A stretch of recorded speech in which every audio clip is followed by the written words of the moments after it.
Hello, everyone. It's Bill again here. Next, I thought I would walk through what I consider one of the most important steps when you first get going, and that's setting your goal, right? We're going to start with a qualitative goal, and we'll go to financial, the goal next. They are absolutely intertwined, right?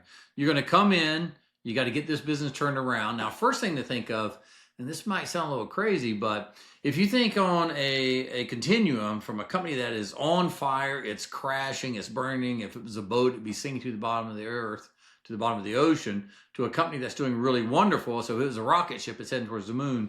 The easiest one to manage is the company that's in trouble. The people know they're in trouble. They won't help. They want to save themselves. They want to save their jobs. There are a lot are really depending on this.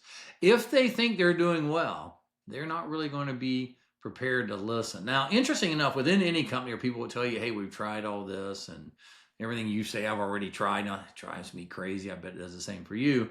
But you're on this continuum of I am drowning to I am successful.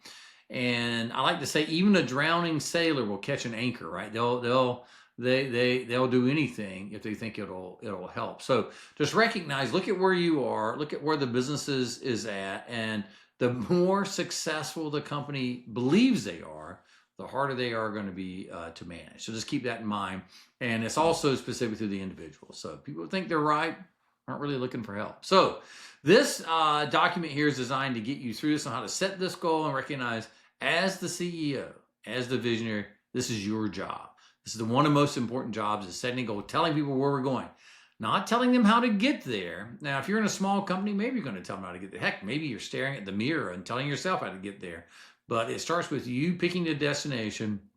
And if you have any team at all, you're going to want them to have a lot to say about how they get there, because if you tell them how to get there, they're going to not believe you. If they tell you how that they're going to achieve your goal, they'll believe it because they said it. It's the way it works in life. If they're part of it, they're going to make sure it happens. So keep that in mind as you go through this, right? So we've already talked about this, right? It is the process for you to define, articulate, and operationalize your goal. So there you go. For sounding fancy, but it's pick where you're going. By the way, where do you get that goal? Lots of places. Sometimes it's within inside of yourself, right? If it's just you, if you got a board or LPs, LP stands for limited partners. Maybe you got a spouse, whatever it is. People who feel ownership in there, you need to talk to them and get aligned around what they want. As the CEO, you may think you're in charge. I always thought if I ever got to be the CEO, everybody would do what I want. I was terribly, sadly mistaken. Having said that, understand the people who you are reporting to or who are depending on you. Let them have a voice, and then make sure that voice is heard. So don't just play at it, actually do it. But the people who are working on your team, you set that goal. They need to understand that goal is believable. So if you say you're going to double your business and you're broke and you're going bankrupt, but have a clear path how to get there. So recognize you said it. You're going to get buy-in up and down and sideways with it. So you start out with, right, it's like how, in this case, qualitative, how the organization is going to behave and communicate and execute. Now listen, this is really important. You can't go out and tell people to be honest and do everything the right way if you're lying and cheating and stealing and doing horrible things. Treat people with dignity and respect. Be an honest broker with what you do.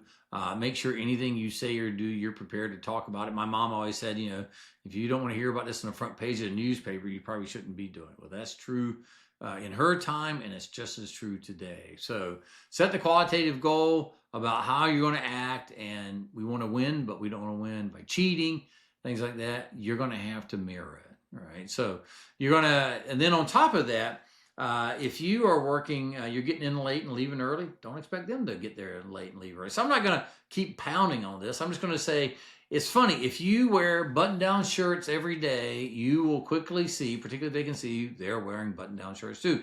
If you're wearing golf shirts, they'll wear that. If you dress casual, they'll dress casual. They will take their cues from you, the leader, and recognize you're being watched every day in a good way. Make sure you're conducting yourself with dignity. Make sure you're conducting yourself with a way that you would want those folks out there being, right? So set that culture of discipline and accountability. That doesn't mean be a jerk. And also doesn't mean be command and control. And some companies you can do that in, unfortunately, or fortunately, depending on where you're setting at. People got a mind of their own, and they're going to do it kind of the way they want to do it. So Create an environment that they know what to do. You teach them the tools, you teach them the process, you teach them the culture. So when they're gone, when you're not around, they know when to do something and how to do something. If you don't have that, your expense report is going to come back and you're not going to be happy with what you're seeing, right? Make sure you're constantly strengthening the leadership bench on it. You're going to have your own ways. We'll talk about this a lot in HR about it. You know, I believe now, like I don't do PIPs anymore, performance improvement plans. I do them for companies, but I don't do them for people. At this point, you either want to be here and we're going to work together to do it, or we're going to separate. And if I think I need to put someone on a PIP and it's going to take me 6 months and I pay that person $100,000 a year, I'd prefer just to give them the 50 grand and go away, right? It'll be cheaper for both of us to do some kind of settlement than work with someone who doesn't want to be here. That doesn't mean you don't try to help people. Just recognize there's just certain instances where it's best to split and move on. Organize your company with clarity and communication speed. That means flat organization, all this hierarchical stuff. Let them be able to come see you. You go see them. Talk openly and honest with it. Make sure that people understand you want no surprise. If something goes on, pick up the phone, call me. That's what I tell them. And make sure when they do that, you don't kill the messenger, right? And then become a company known for data-driven decisions. I like to talk about this a lot. If you're making decisions with less than 20% of the data, you're simply guessing. You're just making it up. Doesn't mean you won't be right. Doesn't mean you're going to be wrong either. If you're having more than 80% of the data, everybody in the world is past you. As leaders, as working in the world that we are, you're going to have to get comfortable working in the gray. And if you're not comfortable with that, figure out how to get comfortable. Or maybe this role's not for you, right? Get comfortable with it, be able to make decisions, and recognize there's few black and white ones that it's obviously right or wrong. This is clearly the way. You're going to make a decision. You're going to see what happens, and you're going to take the next step forward until you get to another decision point. All the easy decisions, like what color the walls should be, or where we're having our Christmas party. Someone else is going to make those. You don't get to make the fun ones. You get to make the tough ones. That's what sitting in the big chair is all about. And recognize you're going to do it. It's going to work out okay, sometimes better than others. And when you get to the next point, be prepared to make the next decision. So it's okay, right? Make sure you get the data, though. You don't have to have it all. And why is this important, right? So, quantitative goals drive results. Qualitative results drive is how you sustain it, right? That's what people do. So I see this all the time. I need more money. Let's jack up prices. That's a great idea to do, and it will work for a little while. If you go too aggressive with it and your customers get upset, they will leave you. You see it all the day. You do it in your personal life. You go down, you see a mechanic, and you think it should be 100 and it costs you 1,000. Maybe you have no choice. You do it, but you don't go back again, right? When you feel taken advantage of, it is really, really difficult to do business. You break trust. So make sure that you are using math and the data to make these decisions, but a little thinking is required in here, right? The qualitative, how people feel about it, listen to people. If it feels bad, it probably is bad. Now, sometimes you're going to have to figure out how to go through that anyway. It depends on your situation. Just know the risk you're taking when you do it. So if you don't have behavioral and cultural alignment with them, all your best decisions will stall. They'll come back and say, I told you not to raise those prices by that much. I told you you're going to leave, and they did leave. Now, why? Was it because you did the decision? Probably. Was it also probably because the team didn't believe you? And when the customer called them and go, can you believe? They're going to go, no, I can't believe it either. It's going to be fulfilling, a self-fulfilling prophecy here. So make sure you've got buy-in, you do the right stuff. Doesn't mean you have to have it's not a democracy. Sometimes at best it's a benevolent dictatorship. And I say that and I always mean it funny. I don't know that people take it funny, but nonetheless, it doesn't mean that everyone has to agree, but go do your due diligence, right? 80-20 framework. We talk about 80-20 so much. Sometimes I'm like, oh my God, it becomes like this adjective for things. But really all it means is use the data to go and look into side of your business and make the best decisions you can. Recognize things change. Your competitors get a vote, your customers, your supplier, your LP, everyone gets votes. Start with the data, be prepared to bring in new data as appropriate and change if needed be. If you don't have a reason to change, don't change. But if you do have a reason and it's clear, then change, right? That's what it feels like sitting in a big chair. It's not always obvious, right? Let the data drive you. Make sure you understand the best you can, and try to have a culture of no surprise. I always talk about this before, all the time. Be data driven, no surprises, be on pace, results matter. right? This is what this is all about here. We will not be a company of best efforts. You can make the best decision you can. Nobody agrees with it, the customers especially, and it doesn't work. You're going to need to make a new decision. So, but if you start out with this, it will give you clarity. It will give you a direction to go, and then you need to constantly be taking the pulse of what's going on. That doesn't mean being wishy-washy. Just keep your finger on the pulse, right? You might learn something, and you'll go from there. Okay, the process that you're going to use to do it. Step 3, right? So as we go in here, step 1 of section 3, diagnose the core challenge. What the heck is going on? Go start with your data. That's what we always start with. What are your surveys are saying? What is your customers telling you? What's internal, external, right? You got with your quarterly meetings, you looked at the execution review, so you're looking at the data, your KPIs on a monthly basis. Are you winning or losing? Have you spent enough time to know? Have you spent too much time to know? It's always going to be different, but if you've got people around you and you're listening and you're paying attention, you're out there in the field, you'll know. You'll absolutely know with it. If you've got yourself to this point, you should have some sense for the business. Not everyone gets it, right? But you'll know if you're out there spending time, seeing what's happening, and being honest with yourself with it, right? And remember, don't blame those around you. You're the leader. You set the tone. If your team's not up to snuff, maybe you should be looking at the mirror. If you're pointing the finger at someone, there's 3 or 4 pointing back at you. Recognize it relies with you, right? So go through and look at all the data, do a 360 around you, and then identify things such as poor communication. This is generally the most one. I go around, I talk to people all the time. I do town hall sessions.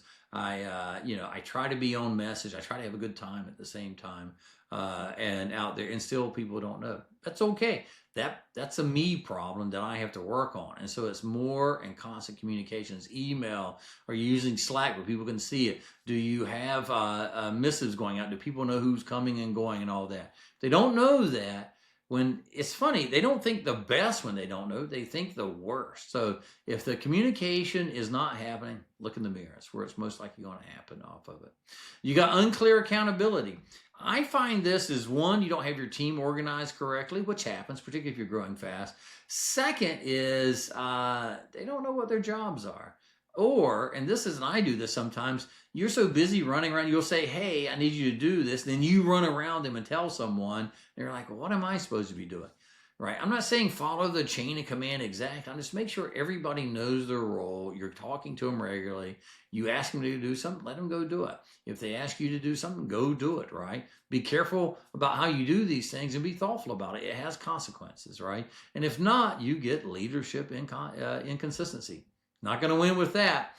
And I generally find that when a company is disorganized, it comes right from the top. I don't see a great leader doing wonderful things and a team being terrible. Generally, they're all hooked together, right? So what is common, you'll see things like they get things great done day to day. They believe in it. They don't want to change and all that because it's working. Change is hard, but they can't do the big changes in strategic priorities.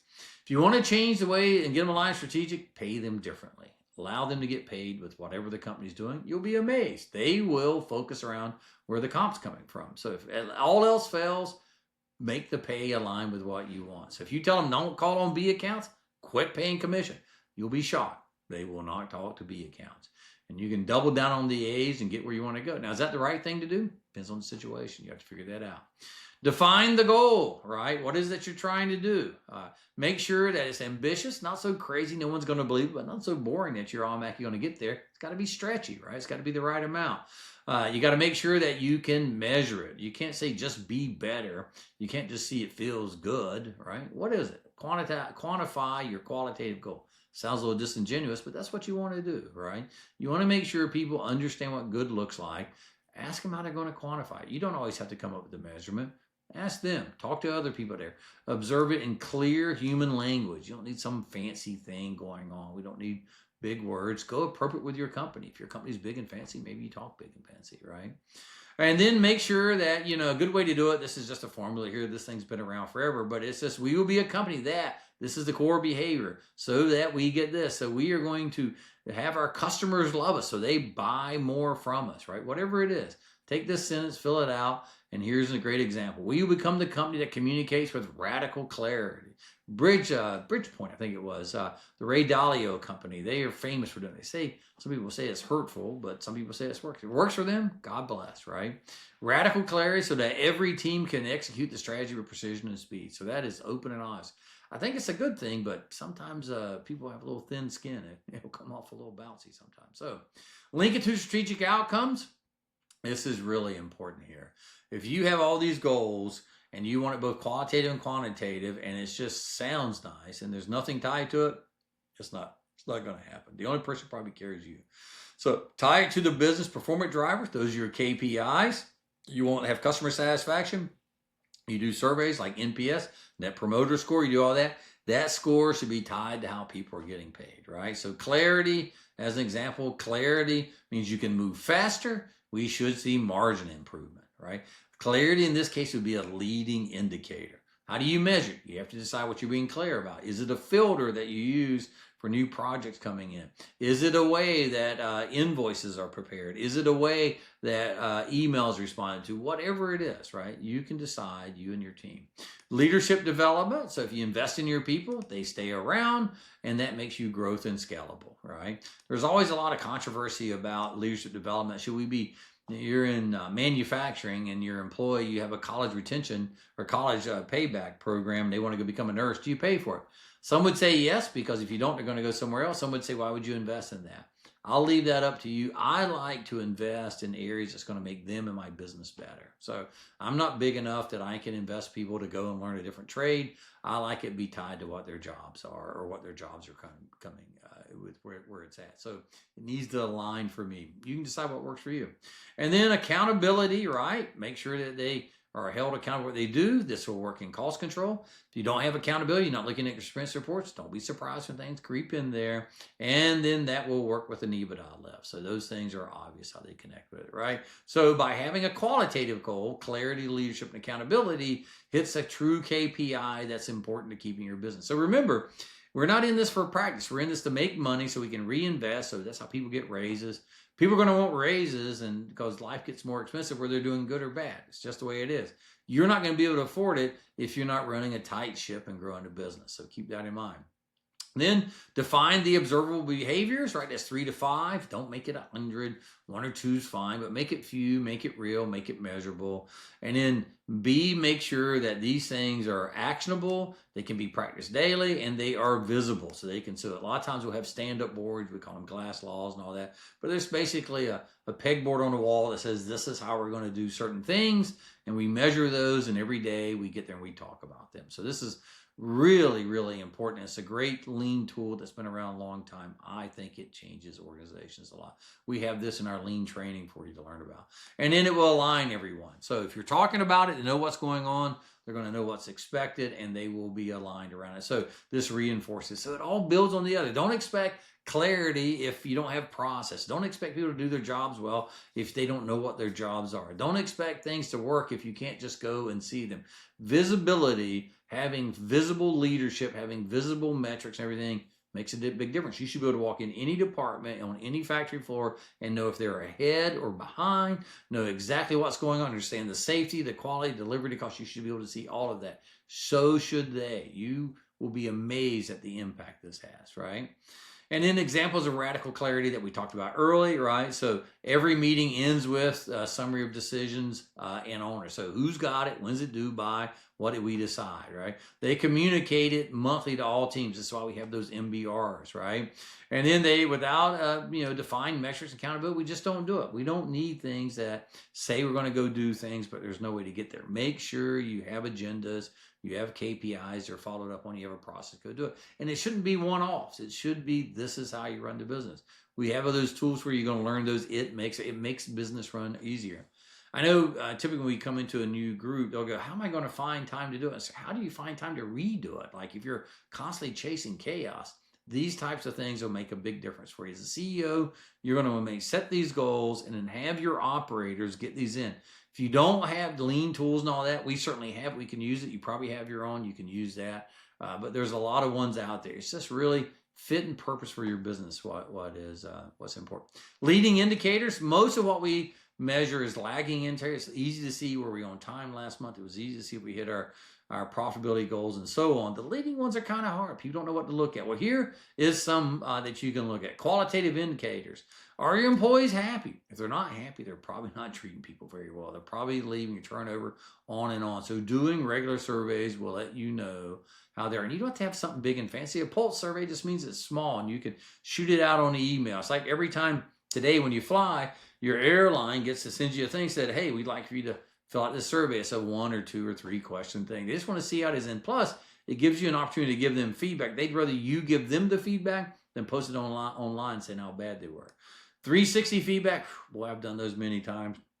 They're always tough, right? But that's what they're there for. So you can understand your blind spots and become a better leader, better person around it. And then your peers, those that are working next to you, they'll tell you if you can hear it. They don't want to hurt your feelings, but having a formal process goes a long ways. It can be tough telling your peer, hey, I'm not happy with you. Generally what happens is people get so upset they blow up and just give really tough feedback that maybe goes a little over top, right?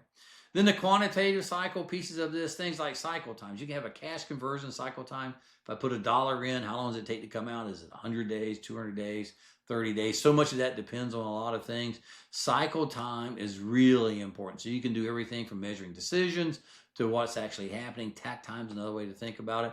Project completion rates. Someone should be measuring all your projects. You should be looking at these in your MBRs. What's happening? Did you get it done?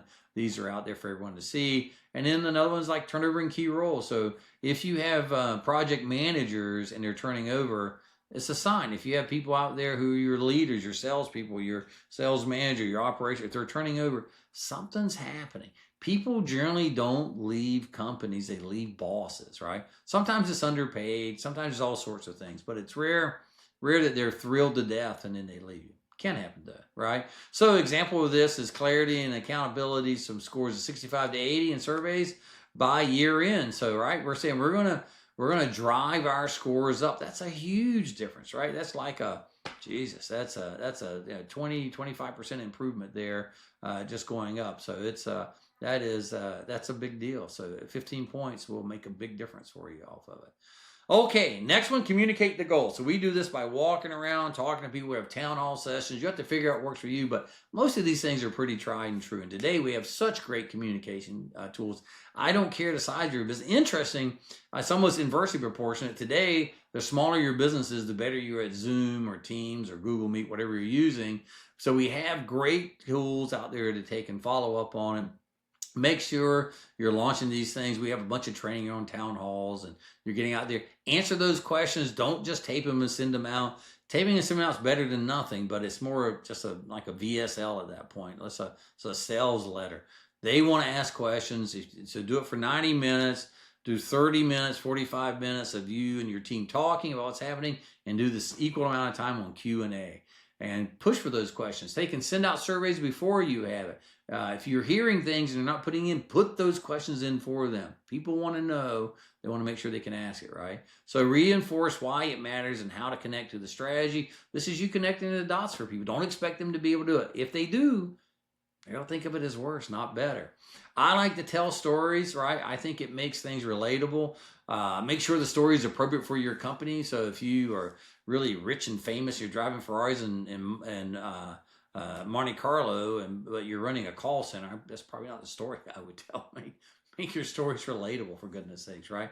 But tell stories nonetheless. People like good stories, and it makes you human and lets them learn a little bit about you. They learn as much about you, about your stories, as you do about them. And then cascade it through it. So when we do a town hall, our expectation is the presidents of their businesses take that data we use, modify it so it's appropriate for theirs, and redo a town hall. And then the next segment down, which is the local one, we do it in the month after that. So month 1 is the corporate, month 2 is the business unit, month 3 is the site. Then back to month 1 again, right? New quarter, we start it all over again. It goes off really well with that because not everyone's going to be able to make these meetings. Not everyone's going to take and be able to be on them. And if they're direct labor, they're route running machines, you're probably not going to shut down the whole factory to hear it, right? So you have to find a way so people understand what's going. If they're going to take and do it on their time, pay them for it. Let them do it during the work hours, right? Don't make it miserable so they can understand what's going on. Make it kind of fun. I like doing town halls locally and then having like a barbecue afterwards, or having lunch brought in, or breakfast, or whatever it is. Break them. Make sure they go first, and if you can, make sure you're serving them. It's fun. You'll get to say hi to everyone. So, I write books, and so when I go in, I'll bring the books, and I'll sit down. Anybody wants a book, I give it to them. I sign a little note. I ask them about themselves. It's a way to meet people. And so whatever you got, whatever your thing is, get in there, rub elbows, be a human being, for goodness sakes. So how to take and do it. So kickoff announcement. This is what's going on. Quarterly reinforcement update. Those are the town halls that we have. Monthly behavior highlights, whatever it is, right? Put it in, celebrate successes, talk about what's going, make it appropriate for what you're doing. If you are doing it on a global basis, you might be really up kind of early or up late to do it, because they're 12 hours ahead of you. So don't expect them to be up at midnight. You be up at midnight, right? Step 7, embed it into the execution cadence, right? So do this stuff, get it on a calendar. We like to schedule out a rolling 12 months. In fact, we like to do a rolling 18 months. It's hard to do, but you get these big rocks, these big actions in there. It will work for you. It'll work for them. It'll work for you. Then you put everything around it. I like having all my meetings on the 3rd week. So week 1 is, all right, we got to close the books. Week 2, everyone can look at, this is by month. Week 2, everyone has a chance to look at the data, understand it, go deep. Week 3, we can report it out. I tell people not to travel in that week if possible. And then week 4, we start all over again. We get ready to close the month, right? So we want to finish strong. That's for the leadership team that's going on. The local sites, and they're only going to be bothered on one day and maybe an hour or 2 of the 3rd week of the month. They know what it is. They know where it says, so it's not all over the board. Schedule these things out. Then people know when to take vacations. They know when to do it, and you don't have them on holidays and things like that. So put your review progresses in, button it up. You'll be happy you did, and they'll be happy you did. Treat it like any strategic KPI, right? Track it. Go through with this on it. Remember, this is a qualitative, but this all holds true for quantitative and qualitative. It doesn't matter. The point of doing this is qualitative really is important, right? And in your integration point, you can also do your talent reviews, performance management, and leadership development programs, right? So as you're going through, so we run our annual talent review. We look at all these people, talk about their things. We use 9 blocks, all the same tool anyone else does. We have all the training for these, but you integrate this communication and what's going on into these talent reviews. It's important. You want people following along. It's how the information gets out there. Remember, if you don't put it out there, they're going to make it up, and it'll be way worse than what the reality is, right? Then step 8, measure, reflect, and recalibrate. At quarter and year end, take a step back. We do this on our QBRs. What's happening, what's going on. Measure everything. Look at the measurements. If it's red, figure out why. Use the Pareto principle, 80-20, and start dealing with the big bars, the tall bars in it, and knock those down. It'll make a big difference, right? And then the key questions you want to have, is this having any impact? Is anyone feeling this, right? What evidence shows behavior has changed? What barriers remain? And this is just talking about it, getting it out there. And then when you walk out of that meeting, go back to the SMART goal. Make it specific, make it measurable, make it active or actionable, and so on, right? Make sure you're going to take and you're going to do this. And as you walk around your factories, your warehouses, you talk to people on Zoom, don't be afraid to take and talk to people below you, right? You may skip level meetings, people on the factory floor, people in the warehouse, go out there and talk to them. All right, so number 4, the accountability framework, right? So set the qualitative goal. Whose job is that? CEO. That's you, my friend. Make sure you're on it. Communicate the intent. Your role here is to do the why. Why did we choose this? Answer those questions, right? Hopefully it's more just because you said so, but it should be tied back to some strategic goal of the business. Model the behavior. You lead by example. Build leadership alignment, right? That's making sure you spend the time to get your leadership team aligned. If they're not aligned, probably not the right leadership team. Probably need to think about that, right? Or your goals are bad. So it could be either one. It's how plugged in you are. If you did this right, you build them together. Track and reward progress, right? Your job is to celebrate those wins and enforce accountability, right? This is a condition to work here. At the same time, don't be a jerk about it. Make sure you're celebrating and all that. But if someone's not doing it the right way, they're not demonstrating, they're not examining, they're not exhibiting it, modeling it, pull them aside. Go, hey, this is important. And they've got to get them in line with it, right? Don't make it some kind of, bizarro thing. This is common sense stuff generally, but you want it so everybody understands it clearly. And if people aren't following in line, you got a problem. You're going to have to solve it. You got to figure out what the problem is, right? And this will sustain your culture. And your job here is to tie your progress to annual objectives and compensation. So they've got qualitative and quantitative goals. The Quantitative ones are hitting the numbers as we know them. The qualitative ones are around culture. Make sure, even though they're separate, that they're tied together. Make sure it goes this way. All right, so examples here, right? Build a culture of accountability. Leaders communicate with it. Team owns the outcome, not the activities. Just trying's not enough, right? We actually got to get the outcome we want. And every project has a single owner. The classic thing is one throat to choke. It sounds kind of harsh, but it's true. You want somebody that you can ask, they can ask, and we know this is the person we can go to get these things solved. Metrics you look at around clarity scores, right? About 15% of it's going to come from that. On-time delivery, 20%, and feedback and alignment around 25%. So you're looking for measurements that's going to take and drive these. So closing notes, right? Setting qualitative goals is just as important around the quantitative. Let me tell you why. As we said at the beginning, people can learn the tools and processes. They have to understand the culture when to apply those tools, and that it's done in the right way. So everybody wins, but we win with honesty and dignity and ethics, so we can be proud of what it is. We don't want these victories that come by cheating, right? So this is an act of leadership, not management, right? This is leader. This is you, starting with you, modeling what you want. And it defines where you're going, what you're becoming, not just what you're producing, right? And finally, a great CEO sets both the destination standard. You say, this is where we're going, and you act the same way you're asking everyone else to. And this is how you get things done. So I hope this was helpful. This is very important. And, the things you're doing, believe it or not, everyone is paying attention. You are the model for this, and they are going to emulate like you. And so if you find as a whole the organization follow, start with the mirror, look at yourself, figure out you, and then the organization will follow. All right, so listen, this is great. Thank you for paying attention. Let's go get them now. Have a great day, everyone.